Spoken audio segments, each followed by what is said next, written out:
バルセロナに行きたいと思います。早朝の飛行機のため始発の電車に乗ります。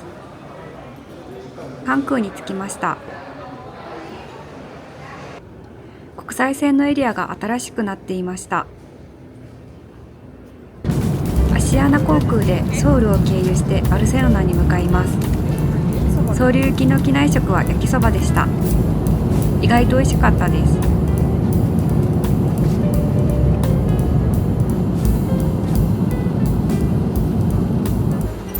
ソウルのインチョン空港に着きました。最近よく利用している空港です。ここから長距離のフライトが始まります。最初の機内食はチキンでした。生野菜があるのが嬉しいです。2食目はメインがエビでした。寝たり映画を見たりしていたらバルセロナに到着しました。初めてのスペインです。夕方に着いたので空港で軽食を購入してホテルに向かいます。大阪からソウルが1時間50分、ソウルからバルセロナが14時間20分でした。明日に向けて今日はゆっくり休みたいと思います。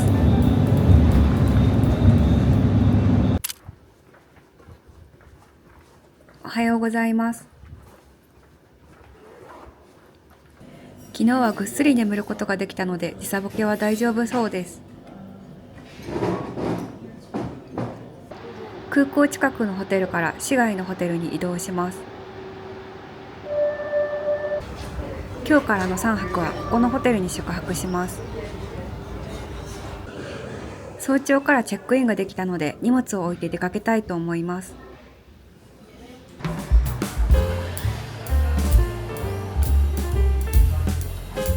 バルセロナ観光楽しみです。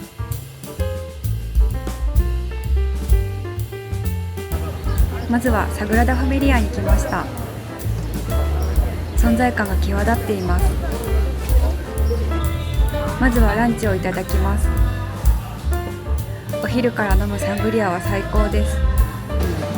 ペンネもとても美味しかったです。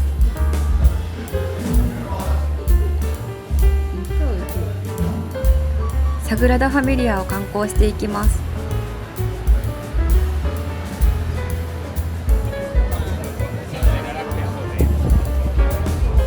チケットは事前予約しました。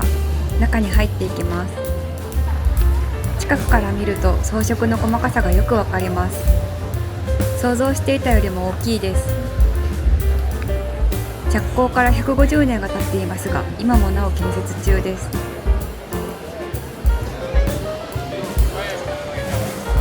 中に入りました。ガウディの建築は内装も美しいです。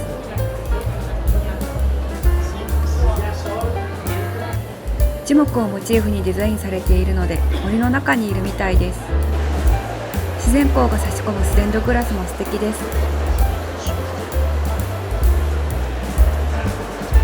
柱は八角形、16角形、32角形と上に行くにつれ徐々に円に近づいています。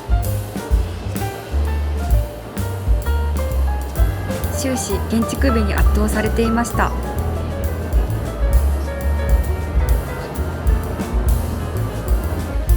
ジュナンのファサードに来ました。こ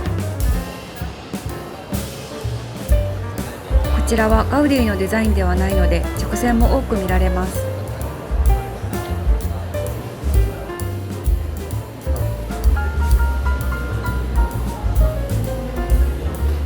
ショップにはガウディグッズがたくさん売っています。ガウディの最高傑作と言われるのがわかる教会でした。2026年に完成予定みたいです。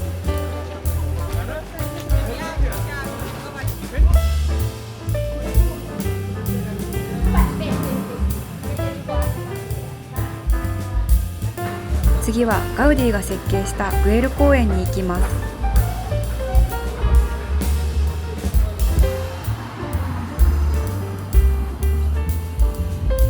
公園に入っていきます。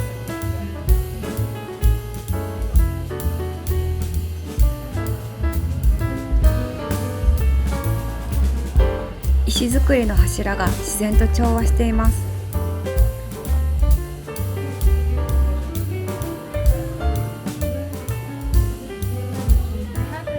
中央広場の方に向かっていきます。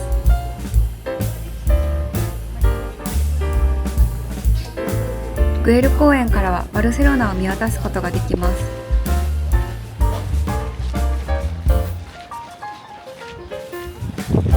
中央公園に着きました。みんなここで休憩しています。波をイメージした通路です。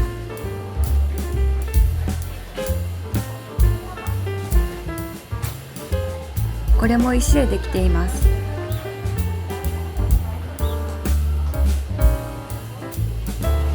中央広場の下に降りました。ここは100本の柱の部屋という場所です。天井の装飾が綺麗です。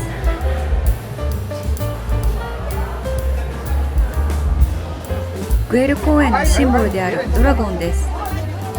壊れたタイルでできているため SDGs の先駆者と言われています。ヘンゼルとグレーテルに影響を受けたお菓子の家です。グエル公園はおとぎ話の世界のような公園でした。ドラゴンを見た後だと欲しくなってしまいます。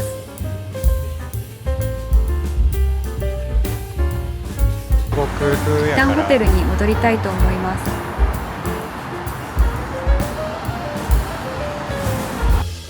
ホテルは清潔感のある綺麗なお部屋でした。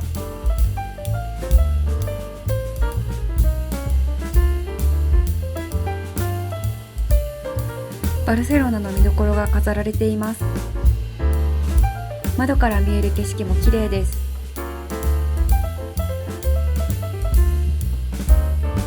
ホテル近くの海岸に行ってみたいと思います。バルセロナは一年中温暖なので海岸にたくさんの人がいます。ただ5月のバルセロナは意外と寒かったです。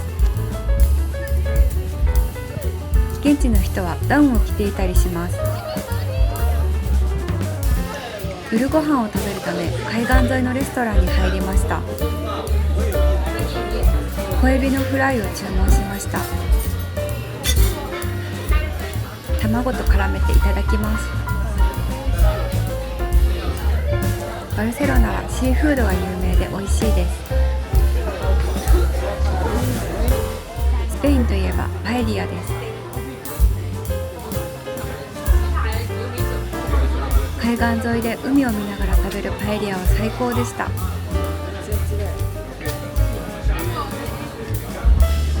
今日はずっと行きたかったサグラダ・ファミリアに行けてよかったです。明日もガウディ建築を巡っていきます。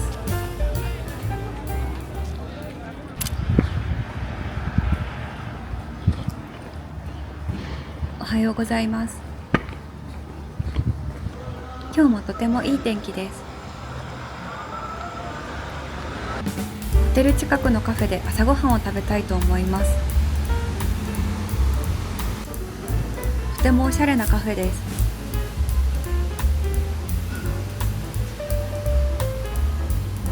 フラットホワイトとパンオイショコラにしました。フ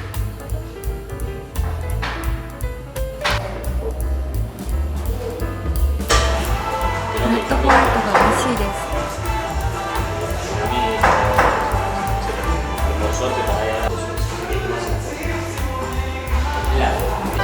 ガウディ建築のカサビセンスに行きたいと思います。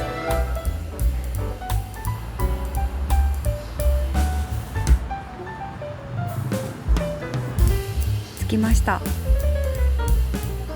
独特な外観をしています。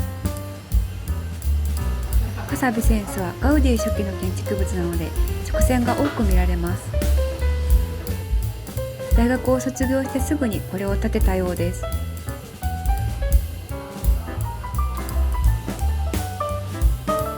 タイルを使ったデザインはこの時からありました。傘は家という意味なので、カサビセンスはビセンスさんの家です。中に入っていきます。家とは思えないほどの装飾です。喫煙室とのことです。とても可愛いデザインです。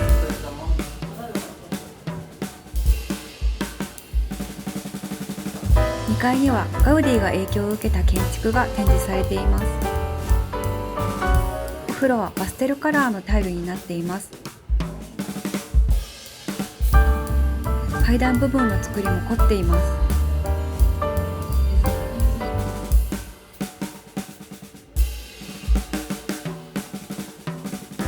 屋上に来ました。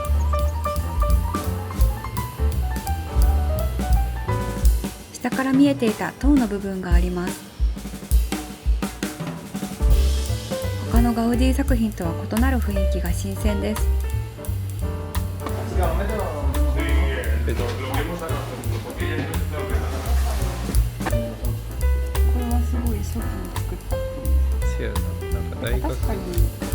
カサ・ビセンスで使われていた柄のステッカーなどがありました。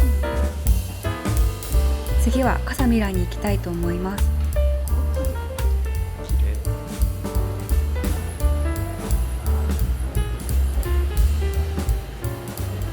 着きました。ガウディらしい曲線の建物です。こちらも事前予約をしていました。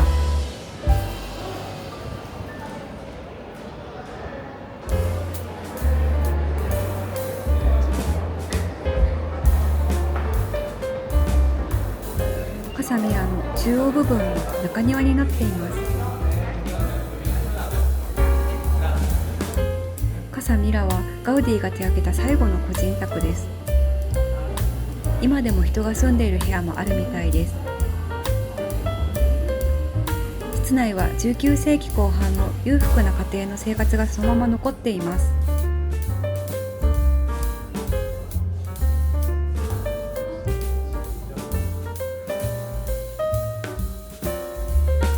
とにかくたくさんの部屋があります。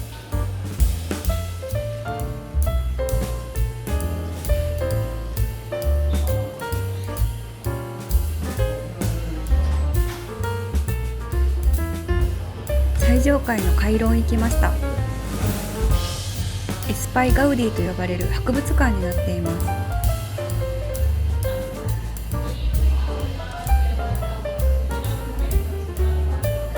カサ・ミラはカタルーニャの雪山をテーマに作られているようです。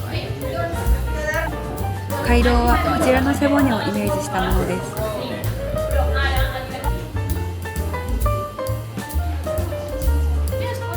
鏡を使って設計しているのが天才的です。ガウディの自然界の造形を建築に昇華させる発想と技術を知ることができました。屋上に来ました。山をイメージした床は高低差のある波打つ構造になっています。遠くに見えるサグラダ・ファミリアがとても美しいです。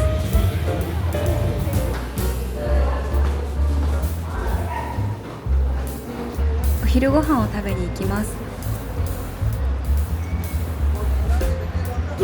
タパス料理のお店に来ました。ショーケースにはピンチョスが並んでいます。サーモンとアボカドのピンチョス。これがとっても美味しかったです。好きなピンチョスをいろいろ頼めるのが楽しいです。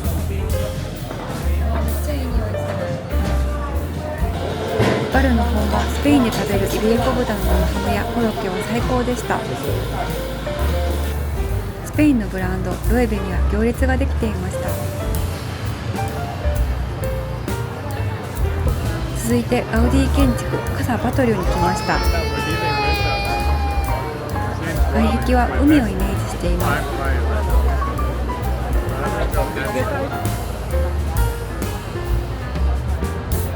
予約していたので中に入っていきます。中は直線が一切ないガウディらしい雰囲気です。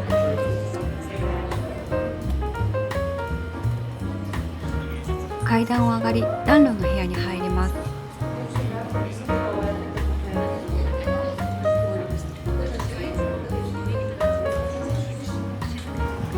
大きな窓のサロンを通り抜けていきます。ガウディは実用性とデザインの両立も考えていて、換気口は魚のヒレをイメージした形になっていました。海底の吹き抜けはとても綺麗です。光の入る上層階は濃い青、下層階は反射しやすい白っぽいタイルが使用されています。光にこだわった家になっています。屋根裏を抜けていきます。屋上に来ました。モザイクでできた煙突が特徴的です。階段で降りていきます。実はこの階段は日本の建築家隈研吾さんがデザインしたものです。ガウディの世界遺産の一部に日本人の作品があるのは誇らしいです。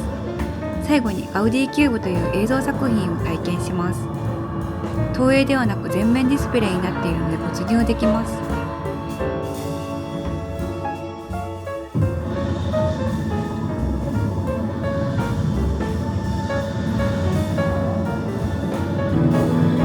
センス、ミラ、バトリョーの中では個人的にはカサバトリョーが一番好きでした。5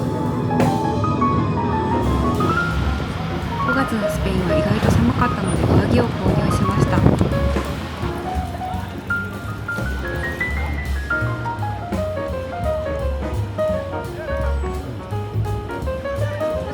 カタルーニャ広場は鳩がたくさんいます。夜ご飯を食べに来ました。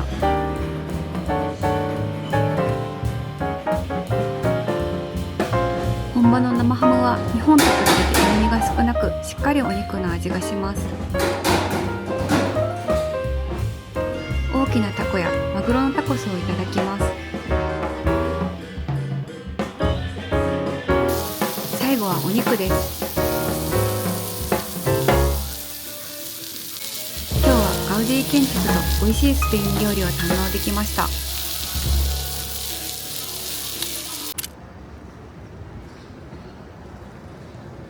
おはようございます。今日はスペインで一般的な朝食を食べたいと思います。チュロス屋さんに来ました。チュロスはスペイン発祥の食べ物で、お店で揚げたてを食べることができます。砂糖のかかったチュロスを甘くないホットチョコにつけて食べるのがスペインスタイルです。サクサクのチュロスとチョコがよく合います。わあ、すごい。美味しそう。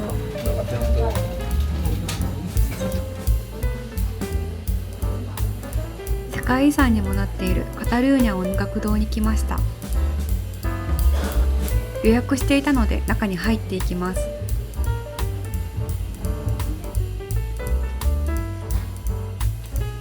内装は息を飲むほどの美しさです。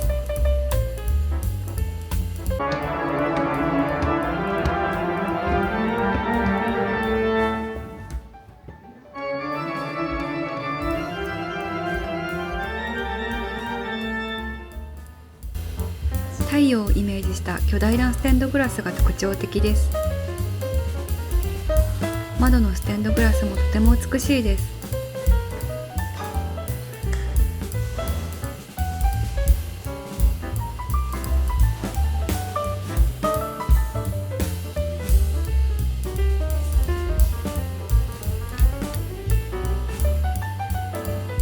素敵な空間すぎて長時間滞在してしまいました。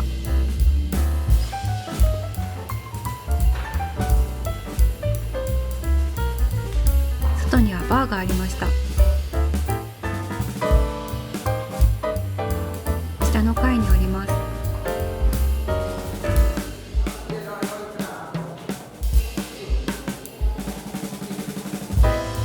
下から見ても美しいです。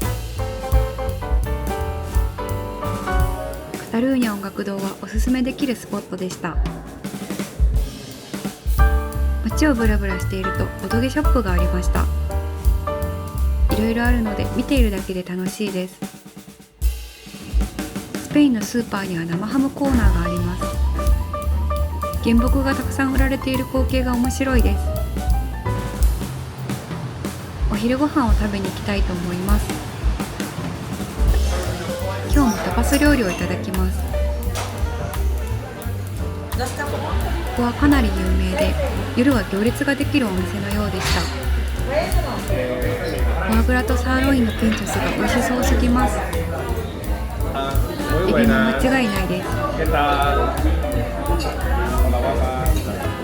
他にもいろいろ食べましたが、人気店なだけあって全部美味しかったです。ランチを食べた後はホテル近くに戻ってきました。晴れていて海が綺麗です。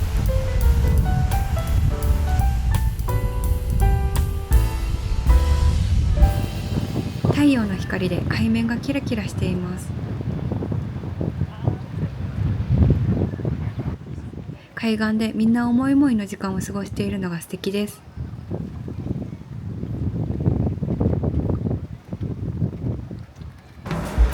世界遺産のサンパウ病院に来ました。ここはバルセロナの医療に貢献してきた場所で、建物も素敵なデザインになっています。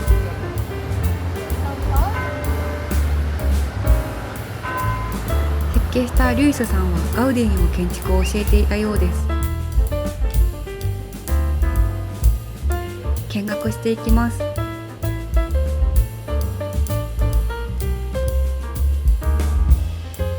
サンパ病院は1周 1.6 キロもの大きさのようです。ここは以前病棟として使われていました。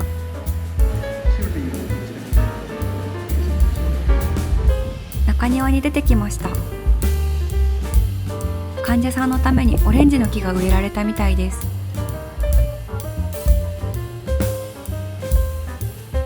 手術棟に来ました。以前はここで手術が行われていたようです。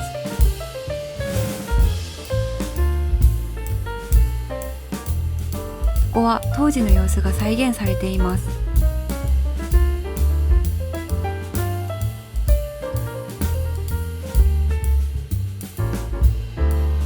このような感じだったみたいです。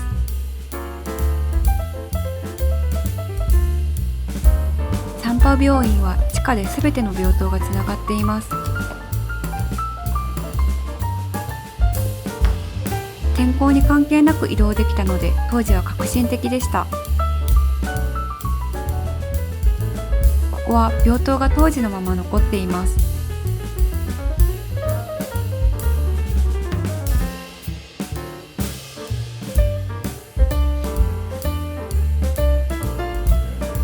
礼拝堂からはサグラダ・ファミリアがまっすぐ見えます。スペインを代表する建築家の作品が対峙しています。ア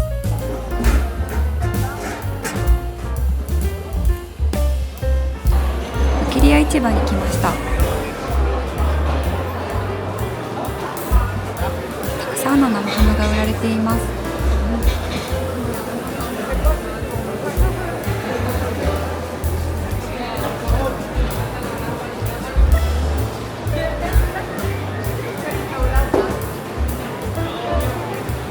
海産物もたくさんありました。チョコがけいちごを買います。美味しそうです。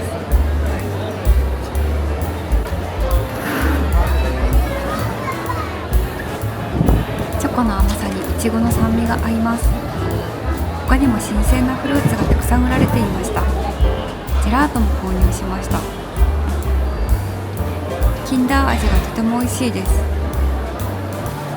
生ハムを購入することにしました。チーズと生ハムがよく合います。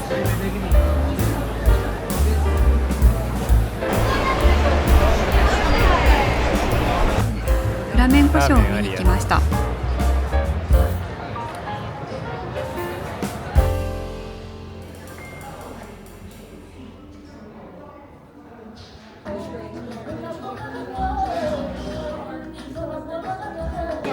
ビップ席はこんな感じです。始まりました。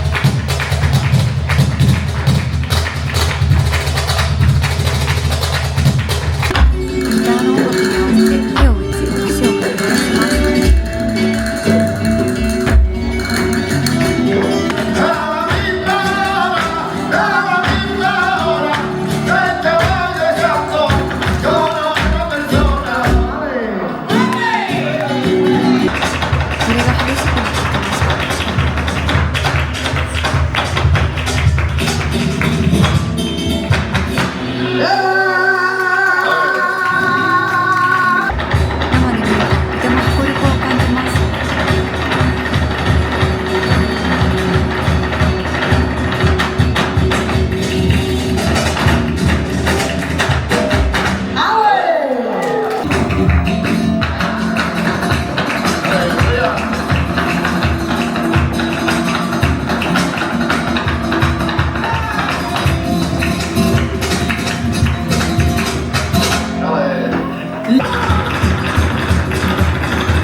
美しい手拍子、ステップを生で感じられてとっても良かったで